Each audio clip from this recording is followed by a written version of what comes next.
Dati-rati ako'y isang mangmangpa at bulag, puro kamunduhan inaatupag ko sa magdamag. Kontento na sa kinalakihang paniniwala ko, hanggang masumpungan ko na kung ano ba ang totoo.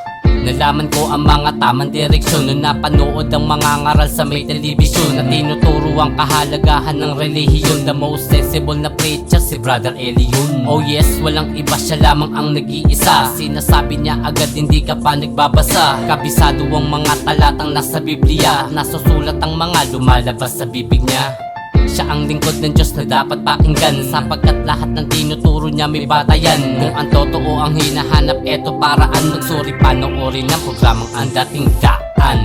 Iglesyang totoo, dito makikita. Magsuri, makinig, alamin ng mga doktrina. Si kapatid na Eli merong karunungan, na kayang sumagot sa inyong mga katanungan.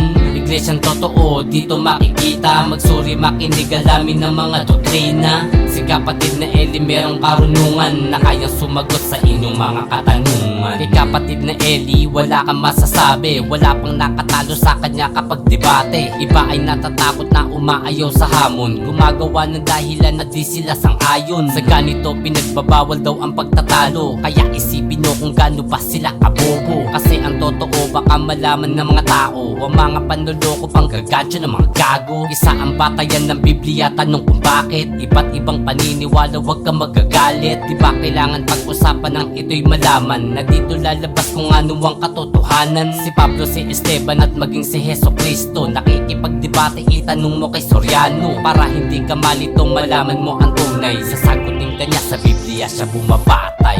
Iglesyang totoo, dito makikita. Magsuri, makinig, alamin ng mga doktrina. Si kapatid na Eli merong karunungan, na kayang sumagot sa inyong mga katanungan.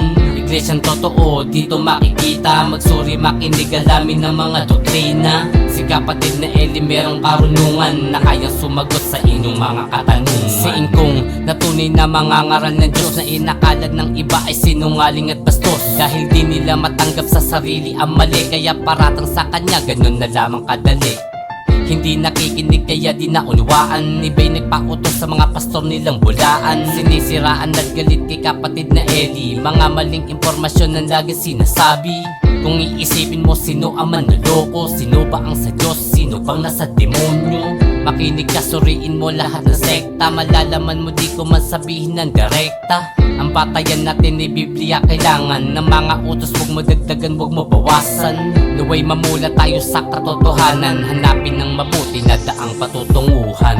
Iglesyang totoo, dito makikita. Magsuri, makinig, alamin ng mga doktrina. Si kapatid na Eli merong karunungan, na kayang sumagot sa inyong mga katanungan. Iglesyang totoo, dito makikita. Magsuri, makinig, alamin ng mga doktrina. Si kapatid na Eli merong karunungan, na kayang sumagot sa inyong mga katanungan.